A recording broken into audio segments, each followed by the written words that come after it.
ಮನೆ ಕಟ್ಟೋ ವಿಚಾರಕ್ಕೆ ಗಲಾಟೆಯಾಗಿದ್ದು ಮಹಿಳೆ ಮೇಲೆ ಹಲ್ಲೆ ನಡೆಸಿರೋ ಘಟನೆ ಚಿಂತಾಮಣಿ ತಾಲೂಕಿನ ಬಟ್ಲಹಳ್ಳಿ ಪೊಲೀಸ್ ಠಾಣಾ ವ್ಯಾಪ್ತಿಯ ಯಾಗವಕೋಟೆ ಗ್ರಾಮದಲ್ಲಿ ನಡೆದಿದೆ.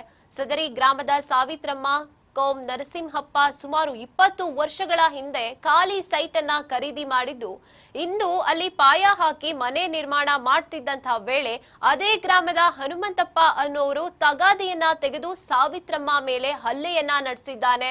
ಇನ್ನು ಹಲ್ಲೆಗೊಳಗಾದ ಸಾವಿತ್ರಮ್ಮ ಇಲ್ಲಿನ ಸಾರ್ವಜನಿಕ ಆಸ್ಪತ್ರೆಯಲ್ಲಿ ಚಿಕಿತ್ಸೆಯನ್ನ ಪಡಿತಾ ಇದ್ದಾರೆ.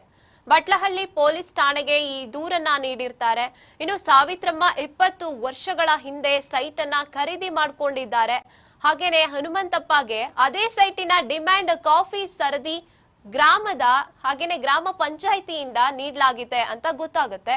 ಈ ಕುರಿತು ಘಟನೆ ಬಗ್ಗೆ ಪೊಲೀಸರು ತನಿಖೆಯನ್ನ ನಡೆಸ್ತಾ ಇದ್ದಾರೆ.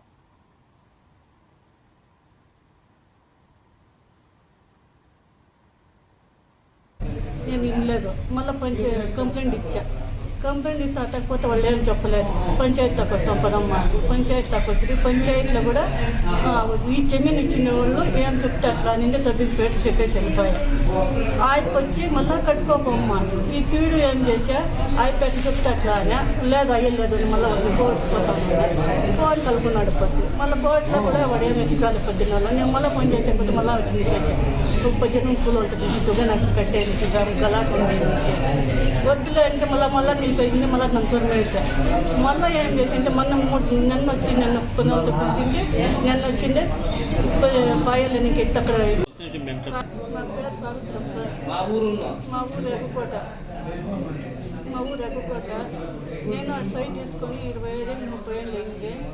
ఇచ్చిండే వాళ్ళు జమీన్ ఇచ్చిన వాళ్ళు కట్టుకోపోమ్మా చెప్పిన నేను కట్టుకోవడం పత్రం ఉన్న దగ్గర పోయి ఒక ఏడాది నుంచి నేను ససేకినాను. ఒక 30-40 వేలు ఖర్చు పెట్టాను. ఇప్పుడు పాయ వేసి ఒక 2 నెలలు 3 నెలలు అయిపోయింది.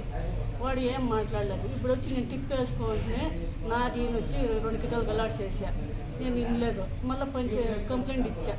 కంప్లైంట్ ఇస్తే అట్టకపోతే వాళ్ళు ఏం చెప్పలేదు. పంచాయతీ దాకా వస్తాం పదమ్మా, పంచాయతీ దాకా వచ్చి పంచాయతీలో కూడా ఈ జమీన్ ఇచ్చిన వాళ్ళు ఏం చెప్తే అట్లా నిండే సబ్ ఇన్స్పెక్టర్ చెప్పేసి వెళ్ళిపోయా.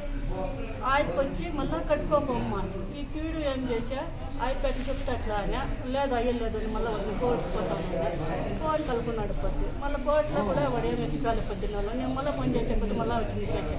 30 జనం కూలు ఉంటుంది తుగా నాకు కట్టేది గలాట వద్దులే అంటే మళ్ళీ నిలిపోయింది. మళ్ళీ నన్ను తొరిమేసా. మళ్ళీ ఏం చేసింటే నన్ను వచ్చి నన్ను పునలతో పిలిచింది. నన్ను వచ్చింది పాయలు నీకు ఎత్తి అక్కడ గొంతు పట్టుకొని ఎత్తి అక్కడ పారేసి చేయమని చెప్పలేదు సార్. నేను రక్తం రాకుండా చంపేస్తాను అని చెప్పనేసి కొట్టేసింది. వెళ్ళిపోయి నేను వాళ్ళకి ఫోన్ చేస్తే వీళ్ళకి ఫోన్ చేస్తే అట్లా చేస్తే ఇట్లా చేస్తే చెయ్యి వాడు తిప్పేసి ఎత్తింది. ఏం స్టాండ్ ఉంటే దాని మీద ఎత్తి పారేసి పాయల్లో వాడు నిలుచుకొని రాకూడదు పాయల్లోకి మాట్లాడితే నీ అమ్మ బాయిపు నిజంగా నీళ్ళు ఉండేదాడ నువ్వు ఉండేదాడ వస్తావు, నేను చంపేస్తాను, నిన్ను కొట్టేస్తాను, నాకు ఎట్లా తెలుసు నేను చంపాలనేది అంటాడు. మాట్లాడితే నరికేస్తాను. నాను తప్ప మళ్ళీ ఆడవాళ్ళ చేతిలో కొట్టిపిస్తాను. నేను పెళ్ళాం తోడుకొని వచ్చా. మన పెళ్ళాం 10 లక్షలు నేను ఖర్చు పెడతాను, నేను ఇంకేమో వెళ్ళిపో అని చెప్పాను. ఇచ్చినాను సార్. కంప్లైంట్ ఇస్తే నేను పోలీసు వాళ్ళు వచ్చిండే ఏం కానీ చేయలేదు.